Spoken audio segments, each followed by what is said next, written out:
video, I'm going to show you how I sought out and purchased a really clean Camaro convertible, made some classy upgrades, updated the car, and really made it a nice driver while doubling my money. Basically, I took a $50,000 total investment, parlayed it to 100 grand, official appraisal right here.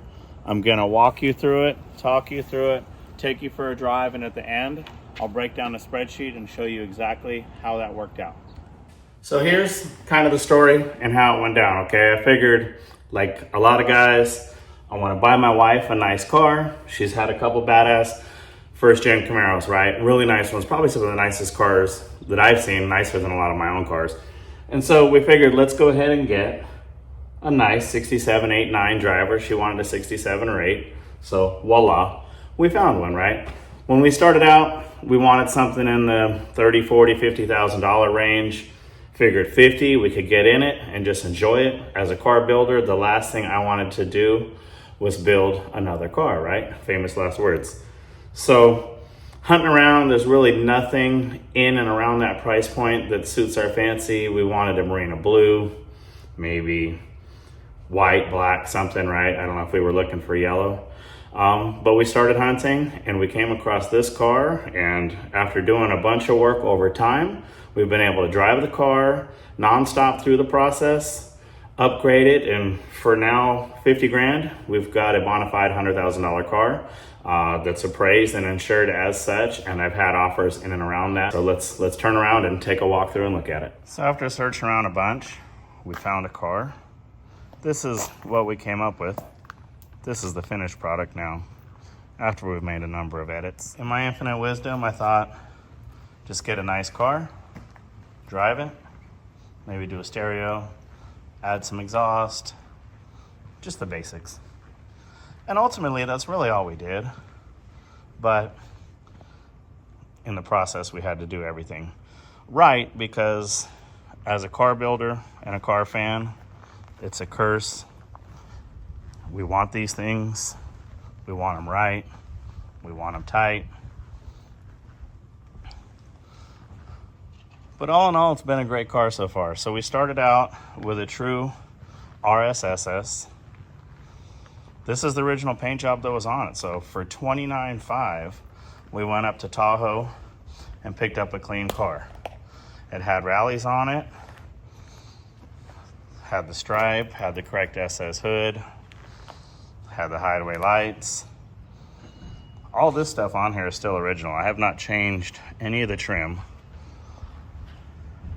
I've changed the wheels.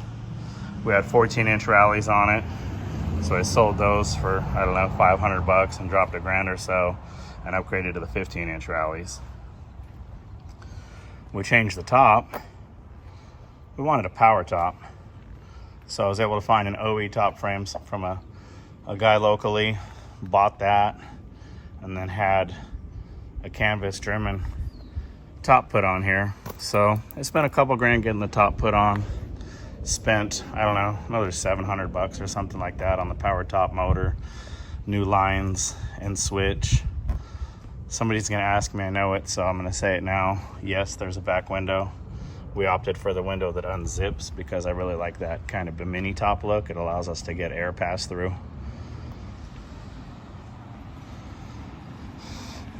And it just really, with the canvas, it just really updated the look of the car. So much more clean. With the butternut yellow, what do you do, right? It's actually a gorgeous color that's grown on me a ton. I think the black stripe, the lower rockers being black, and the black canvas top really come together well. I did something a little weird. Some will ask, is it a big block car? And I'll say no. But I did paint the back panel black like a big block car because I wanted to tone down that yellow.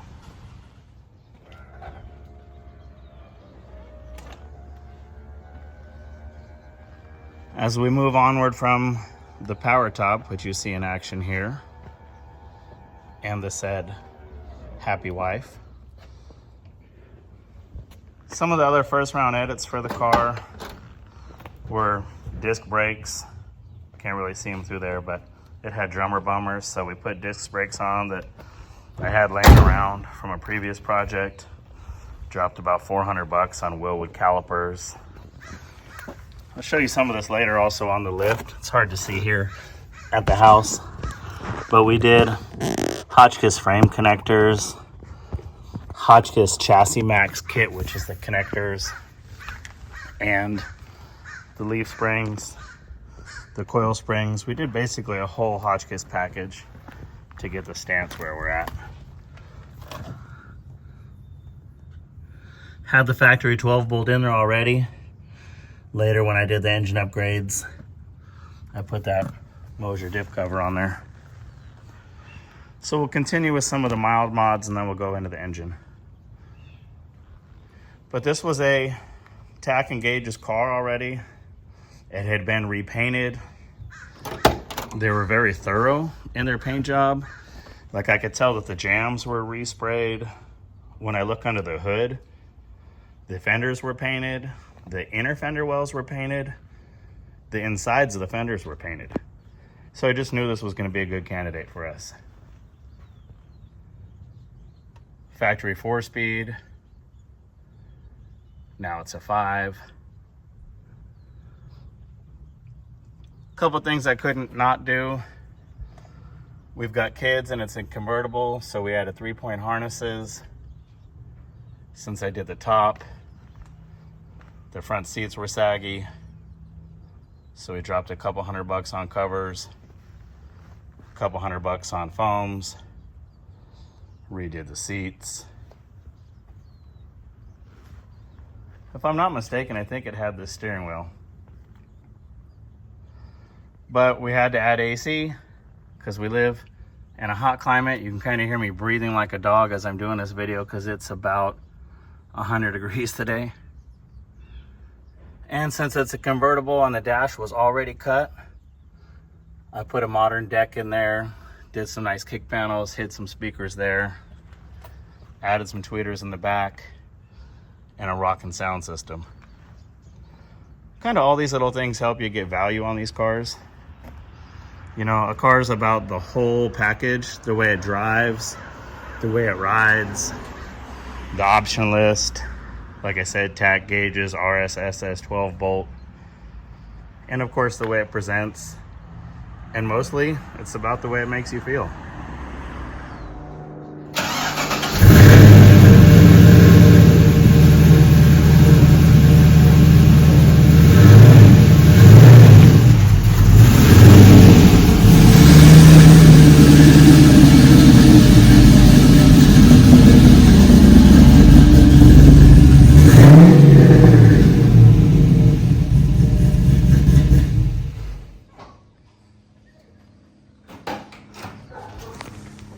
So back to the main story. That's what it sounds like now. Fast forwarded, interior, basic upgrades done. Then it was time for an LS engine. So that's really the meat and potatoes of this car right now. It started out with a nice 350 engine, chrome valve covers, all kinds of goodies, and a Muncie 4-speed. So I figured, let's buy an LS engine, junkyard or something, put an automatic in it so my wife could drive it. She was not having an automatic. She said, we're doing a stick. This car was a stick, it stays a stick. So she's a badass, you can't argue with that. So we picked up a GM Performance Products LS3, 495 horse crate motor. Took out the original motor and stuffed that in here. That was about 10 grand. Sold the old motor in tranny for about 5. Picked up this Entropy Performance radiator with the dual spout fans for about $1 grand. Sprinkling a couple swap meet specials. Found some billet hinges for, I think it was $225. Had to buy the brackets and pulleys here, build an intake tube. When you're crafty and can do stuff yourself, it really helps with the cost. You might notice here, yep, we're getting in deeper now. Air conditioning. Since we're doing the LS swap, it may sound redundant in a convertible, but it was time for a vintage air. So that was another 1,500 bucks. Add in some hoses, some fluids, clamps. That's another couple $100. Got the air motive fuel tank. Did all the fuel system work. Fuel tank was probably $7,000. We're probably about $1,000 in for all that stuff. But you can see why I chose this car. I talked about how kind of everything was painted. I mean, it's not a show car. It's not perfect, don't get me wrong. But like you can see, I didn't do any of this. I mean, I added the cute little bolts and the billet stuff, like I said. But the fender wells were gloss black. You kind of peek down in there under the fender. The back of the fenders were already yellow. Rad support was painted nice and black. Upper fender edges were also yellow.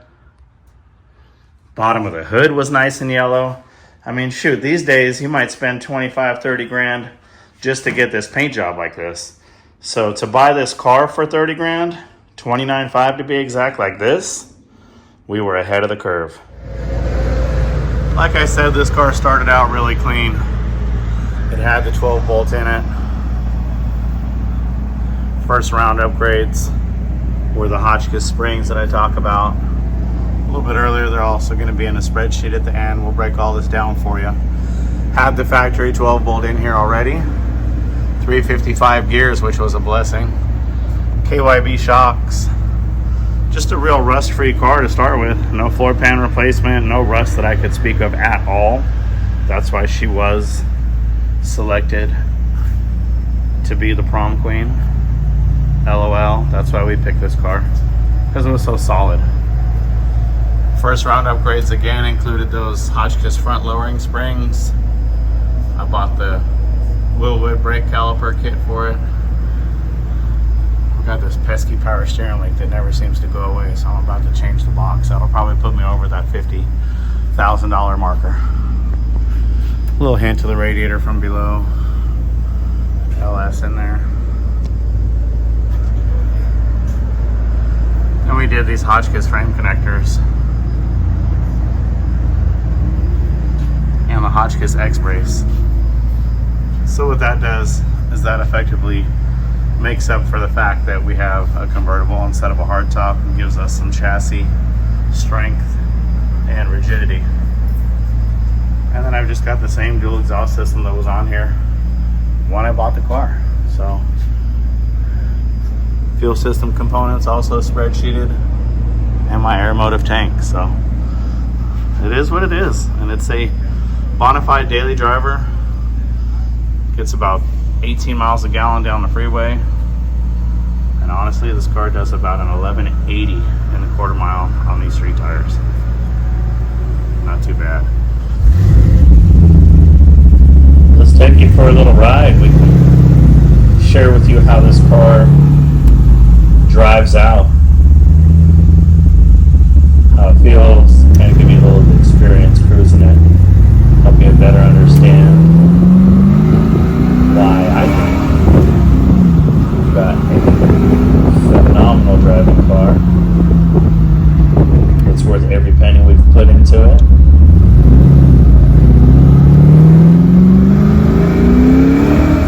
These LS engines are just so smooth and crisp.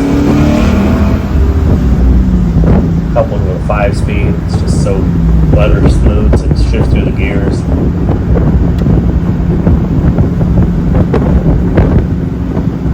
With 495 horsepower, you really want to try to just rip on it anytime you get a chance. Good thing the brakes work well.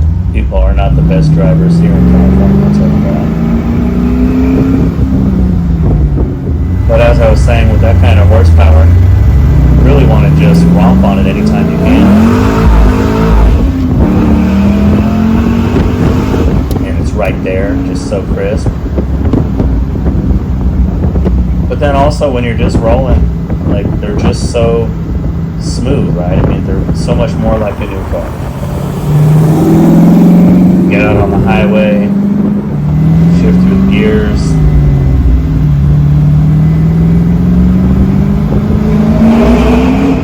We've got overdrive, so we can just really get out there and go. This car handles phenomenally. I really like it with the Hotchkiss shocks and springs. Some of these cars will do like all rigid coilover suspension. Sometimes I almost think people go too far in terms of getting the right ride. Like this car is rattle free, rides super smooth, handles in corners extremely well, reacts well into turns. Cruising through the neighborhood on the highway, like you can hit these bumps like this. The car doesn't bottom out, no tire rubbing. Just it's really set up well. We've got power disc brakes. I mentioned before it stops well, so that's huge. Nice tapping gauges so we can read what's happening. Got our manual trans. Here we are on the freeway, just fourth gear. Drop it in fifth and just roll. Here's a new Camaro. I don't know about you, but the old Camaro is a little more nimble, a little smaller, with the LS engine in there. If I had to pick, I'm going left lane all the way, right? That Camaro, the 68 drop top, is going to go up in value. Top goes down, price goes up, right? So if it's up to me, and I think many of you, we're choosing the classic car. But let me know your thoughts in the comments. We're always interested to know what you guys are into. So this is the actual appraisal report that we got on the Camaro. We use a company called Auto Appraisal Network. They're a nationwide company that's respected and accepted by all major insurance companies. So they show here the prepared report was for me and $102,500. So there you have it, 50 grand in, and we got a $100,000 car. So here you can see the spreadsheet for the yellow drop, as we call her. Really breaks down the numbers and just shows you that what we're talking about is a fact. So we start out buying a really clean RSSS Camaro convertible. I think this is probably the most key part of the equation, buying a good car, right? Which brings up a great point. Buying a good car isn't as easy as it seems. So I've got a free inspection checklist and buying guide in the links below that you can download. Once we got a better feel for the car, we decided to focus on ride quality and stance, starting with a Hotchkiss Chassis Max frame connectors kit, X-brace, and installed polyurethane subframe bushings and new hardware. Hotchkiss front and rear springs followed, and then set of 4 KYB shocks, upgraded from the 14-inch rallies to the 15s, dropped about $1,000, got 550 back, had some brakes laying around like I told you before, and so those were free, but then I spent about $400 to get the Willwood caliper upgrade kit on there. Was able to find an OE top frame assembly because we wanted to switch to a power top. That was $1,000. Bought a brand new Robbins canvas top with the rear zipper option. Had that installed. That was $2,000. Obviously, since it's a power top, we needed to buy the lines, the motor, and the ram cylinders for that, which we were able to put all together ourselves. And then I sold the old top assembly. So kind of that round one setup got me here at $34,879. Not too bad, right? Then got a little tired, not tired of the engine, but just saw so much opportunity in cars that I'm building in my shop and understand this whole technology curve with all the LS engine stuff. So really wanted to get something that had more power, something that wouldn't drip a drop of oil ever, something that would just perform at the ready. And so I decided to buy a brand new GM crate motor. That was $88.95. I opted for a PSI wiring harness and ECM because it was going to be a cleaner install. I could run my wiring inside the car and mount it under the dash for a cleaner aesthetic. And then I sold that motor and tranny for $5,000. So that also kind of is what propelled me to buy the new motors. I had a guy that wanted the motor and tranny that I had. It was a 355 built motor, nice carb, polished intake. I mean, the whole kit and caboodle. Sold it for $5,000. So bye-bye. That got me halfway to my LS. Picked up the Entropy aluminum radiator, which was the best on the market at the time. And then, of course, you do an LS. You have to do cooling system upgrades because you can't drive a fan with a new LS crate. Have to get a nice fuel system because you have to run 58 PSI. So I got a tank with an internal pump. I bought the filter, the fittings, and the lines. My filter is actually a filter regulator from Holley, so it mixes all of that kind of into one. And then I bought a brand new Tremec 5-speed. The TKO 600 is a phenomenal setup. Got it with a hydraulic clutch. Got it with the bell housing and billet flywheel, etc. Had to change the pan in order to clear my cross member in a Camaro. Bought new mounts as well. Then had a bunch of little stupid stuff, right? Hoses, clamps, fluid, and related. So without boring you on all that stuff, and I picked up a used serpentine setup that was actually brand new, but quote-unquote used because it wasn't in the box. Sold the tank, radiator, shroud, and miscellaneous. And so that had me at about another $12,000.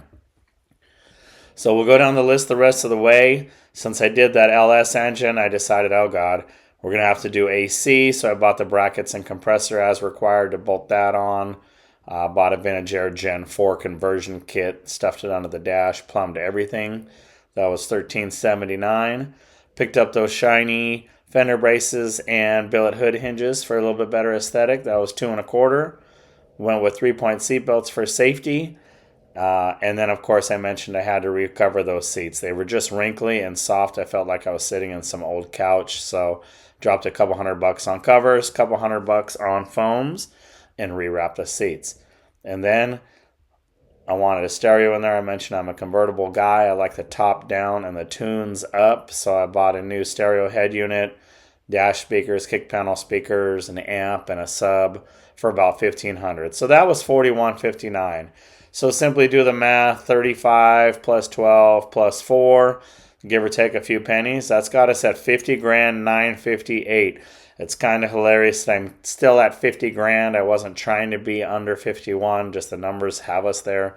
So for $51,000, I got a car that appraised at about $103,000. So any way you see it, that's about doubling your money, right? So that's how we did it. That's how it can be done. Start with a good car. Start with the right car.